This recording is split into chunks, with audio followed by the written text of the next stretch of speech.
There's a version of Princess Diana that the world agreed upon a long time ago. The fairy tale bride, the people's princess, the young mother in the minefield, the woman in the hospital shaking hands without gloves, the icon who danced at the White House and cried in front of a television camera with a kind of honesty that the British royal family had never permitted before. That version is real, but it is also incomplete. Because one of the most important things Diana ever did, she did quietly, alone, at a mahogany desk in Kensington Palace, with a pen and a stack of legal documents. And what she wrote there has been reshaping the world ever since. This is the story of Diana's will, who she trusted, what she actually left behind, and why the choices she made in that document were, in many ways, the most radical act of her life.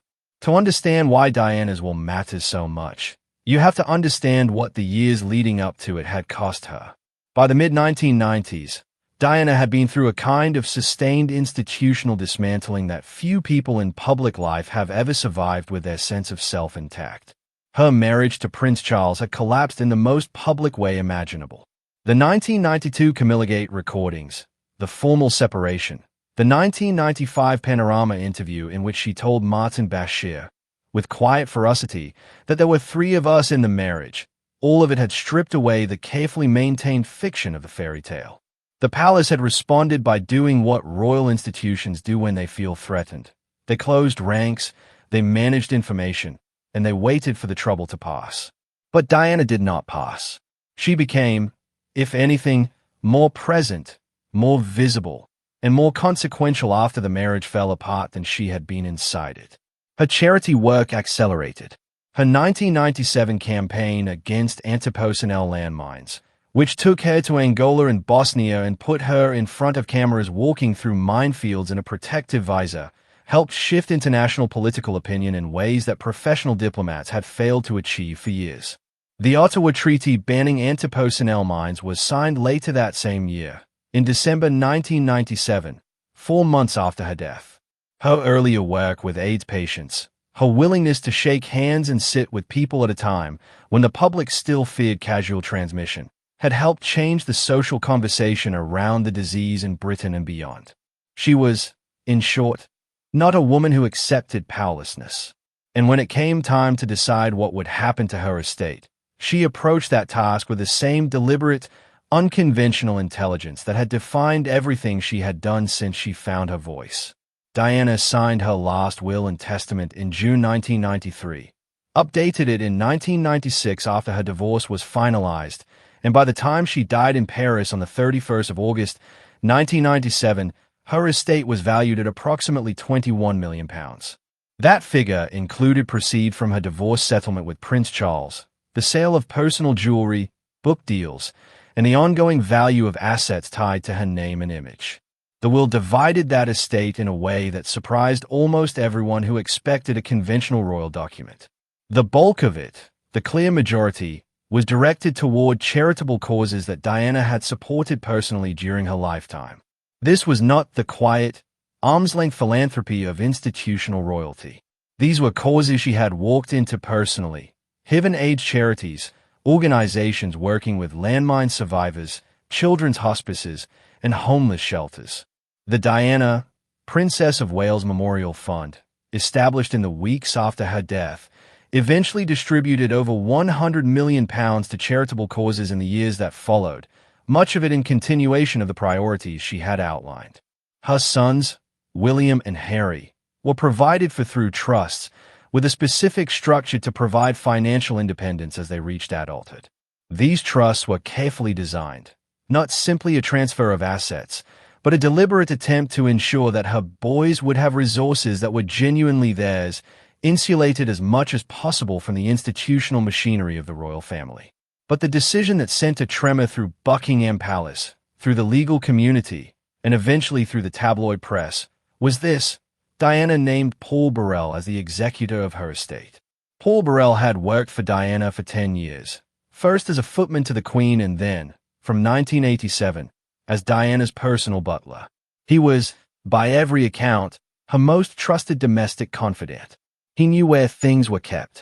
He knew her routines, her fears, her private correspondences. He had been present during some of the worst moments of her marriage and some of the most quietly human moments of her solitude. Diana reportedly referred to him as my rock. Naming him executor was not a sentimental gesture. It was a strategic one. An executor has real power. They are the person who controls the practical reality of what happens to an estate, which assets are sold and when, how charitable distributions are handled, which personal items go where, and who gets access to what. By placing that authority in the hands of Burrell rather than in the hands of a palace-appointed solicitor or member of the royal household, Diana was ensuring that the management of her legacy would remain outside the direct influence of the institution she had spent the better part of a decade fighting. The palace was, by multiple accounts, deeply uncomfortable with this arrangement. Burrell was not a member of the aristocracy. He was not a lawyer. He was not connected to the network of advisors and intermediaries through whom the royal family typically managed sensitive matters. He was a butler, someone the establishment had never imagined would find himself in control of a royal estate. That, almost certainly, was the point. For several years after Diana's death, Burrell fulfilled his role as executor in ways that kept Diana's memory visible and alive in the public consciousness. Her personal possessions, her dresses, her letters, items of jewelry, were handled carefully, with an eye toward preserving their significance rather than simply liquidating them.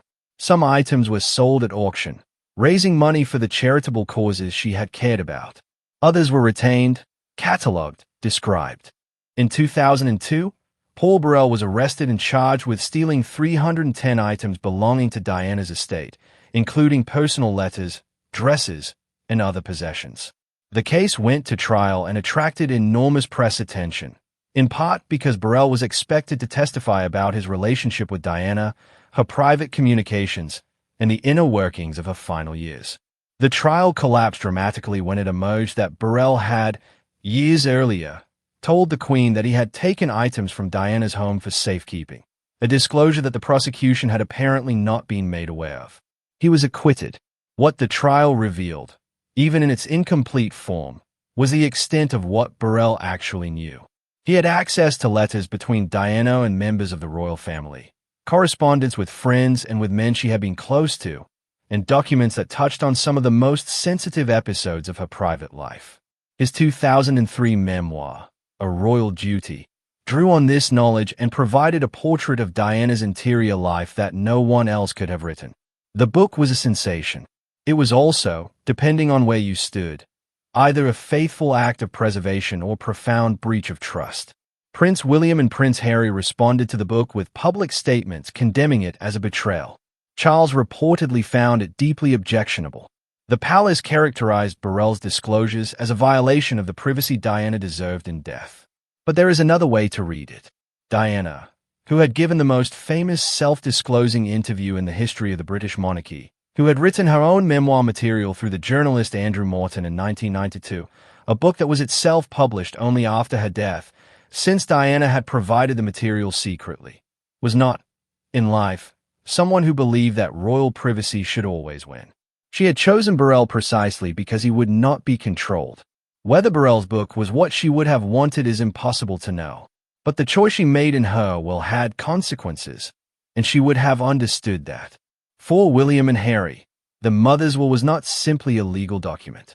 It was, in a sense, the last direct communication they received from her about what she valued and how she hoped they would live. The trusts she established were designed to come into effect as they reached adulthood, providing financial independence that did not depend on the crown or on the goodwill of the institution they were born into. Diana had seen, more clearly than almost anyone, the way that financial dependency on the royal apparatus could function as a form of control. She had experienced that control herself. Her will was, among other things, an attempt to ensure her sons would not be entirely subject to it. Harry's eventual departure from the royal family, his marriage to Meghan Markle, his relocation to the United States, his 2023 memoir Spare. These events are not, of course, simply a consequence of anything in Diana's will. They reflect his own choices, his own marriage, his own experience of the institution. But the financial independence that Diana's estate provided was a real factor in his ability to make those choices. He said so himself. The trust she left gave him options that other members of the royal family, entirely dependent on the sovereign grant and the goodwill of the palace, do not have. William's relationship to his mother's legacy has been different in character, but no less profound. His dedication to mental health advocacy, his championing of what became the Heads Together campaign alongside Harry and Catherine, reflects the influence of a mother who had spoken publicly about her own mental health struggles at a time when doing so was almost unthinkably unusual for a public figure of his stature. The Diana Award, established in her name to recognize young people who contribute to positive social change, continues to operate as one of the most active legacy organizations connected to her. The Diana, Princess of Wales Memorial Fund, was established within days of her death in response to an extraordinary outpouring of public donations. At its peak, it was one of the largest charitable organizations in Britain, distributing grants to causes connected to Diana's interests: landmines, HIV and AIDS, homelessness, children in extreme poverty. The fund's most significant legacy contribution was to the international campaign to ban landmines, which won the Nobel Peace Prize in October 1997, just weeks after Diana's death. The fund also became one of the major funders of organizations working on HIV and AIDS in sub-Saharan Africa, contributing to the broader international effort that eventually fed into the United States government's PEPFAR program, launched in 2003, which has since saved millions of lives. The fund was eventually wound down in 2012, having distributed the bulk of its resources. But the causes it supported, and the international attention Diana had brought to them during her lifetime, left a measurable mark on global health and humanitarian policy. Here's what is easy to miss when you tell the story of Princess Diana as well as a story about money, or a story about Burrell, or a story about the tensions within the royal family. The will was a philosophical statement. Diana could have left her estate in ways that would have minimized controversy, smoothed institutional feathers, and allowed the palace to quietly absorb her legacy into the broader royal narrative. She could have appointed a palace solicitor as executor. She could have left her charitable donations in the hands of established royal patronages. She could have structured her sons' inheritances in ways that tied them more tightly to the existing royal financial architecture. She did none of those things. She chose a person the establishment would never have chosen. She directed her resources toward the causes she had championed publicly and personally, not toward the ones the institution approved of. She structured her sons' finances in a way that prioritized their independence over their integration. She made choices that were, from the perspective of institutional preservation, deeply inconvenient. And she did all of this not in anger, not in the heat of the 1992 separation or the 1995 Panorama interview, but 3 years later, in 1996, when the divorce was finalized and she had time to think clearly and deliberately about what she wanted to leave behind. This was not an impulsive document. It was a considered one. That is what makes it remarkable. Not the money, not the specific bequests, but the fact that a woman who had spent much of her adult life having her choices made for her, her movements monitored, her words managed, her image controlled, chose, at the last moment available to her, to make the most consequential choices entirely for herself. Princess Diana died on the 31st of August, 1997. She was 36 years old. In the nearly 3 decades since her death, the world